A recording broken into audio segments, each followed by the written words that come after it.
Channel কি বলে YouTuber বা যারা আছে, এই কথাটা তোমরা অবশ্যই প্রচার করবা, জরুরি। এতে আমাদের যা মন চাই হোক। এবার একটা বার্তা দিতে চাই, 2013 সালের শাপলা চত্বর যেই কারণে সংগঠিত হয়েছিল আল্লাহ এবং তার রাসূলের বিরুদ্ধে বলবার কারণে, শাপলা চত্বরে লক্ষ লক্ষ মুসলমান জমায়েত হয়েছিল। আমি আপনাদেরকে একটা তথ্য দেই, এনএসআই এর একজন সদস্য, গোয়েন্দা সংস্থা, সে আমাদের একজন উস্তাদকে কোট আনকোট বলছি, হুজুরকে বলছিল, হুজুর আপনারা শাপলা চত্বরে কি পরিমাণ লোক জমায়েত হয়েছিল আপনারা কি জানেন? হুজুর বলছে, না এটা আমরা কেমনে বলবো। কয়, হুজুর আমরা তখন শাপলা চত্বরের সবকিছু মনিটরিং করতেছিলাম। আমাদের কাছে এমন আপনার প্রযুক্তি ছিল, যেই প্রযুক্তি দিয়া 2 কাঠা জমি বা এতটুকু জায়গাতে লাইগা মানুষ দাঁড়াইলে কতগুলো মানুষ হয়, এইটা ওখানে টিপ দিলেই বলা যাইতো। প্রযুক্তি এখন ডিজিটাল, এটা বুঝবেন আপনারা অবশ্যই, এটা না বোঝার কিছু না।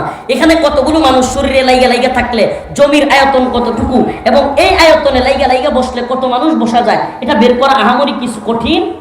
ওই এনএসআই এর সদস্য আমার উস্তাদকে বলতেছেন, হুজুর আপনারা 60 এবং 70 লাখের মাঝখানে আপ ডাউন করতেছিলেন। সুবহানাল্লাহ বলবেন না?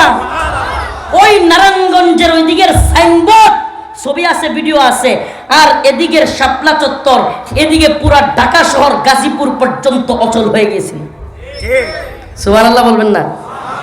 সেই জমায়েত হয়েছিল একটাই কারণে, বিএনপি জামাত কিংবা কোনো দল কোনো নেতার পক্ষে দাঁড়ানোর কারণে নয়, কোনো ব্যক্তিকে প্রমোট করবার জন্য নয়, একমাত্র আল্লাহ এবং তার রাসূলকে কটূক্তির বিরুদ্ধে। কথা ঠিক কিনা?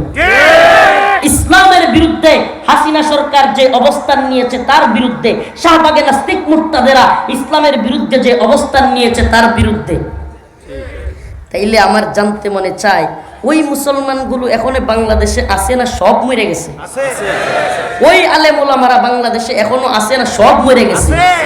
এখন 2013 সালে হাসিনা যেটা করতে চাইছিল, ওই নেরিবাদীরা, ওই নাস্তিক মুরতাদরা আবার যদি আপনারা ইসলাম বিরোধী আইন করতে চান, নারী সংস্কারের নামে ইসলাম বিরোধী তৎপরতা চালান, নারীদের সমান অধিকার বলে চিল্লান, আল্লাহ এবং তার রাসূলকে নিয়ে কথা বলবার দুঃসাহস দেখান, আমাদের পারিবারিক আইন ভেঙে দিতে চান, আমাদের বৈবাহিক আইন ভেঙে দিতে চান, স্বামী স্ত্রী রাতের বেলায় তারা মিলিত হবে এইটাকে ধর্ষণের মামলা দিতে চান, তাইলে আপনাদেরকে বলি, হাসিনা তো ভারত পালাইতে পারছে, ভারতের গোলামি কইরা ভারতে পালাইতে পারছে, সময় পাইছে সাবধান করে দিয়ে যায়।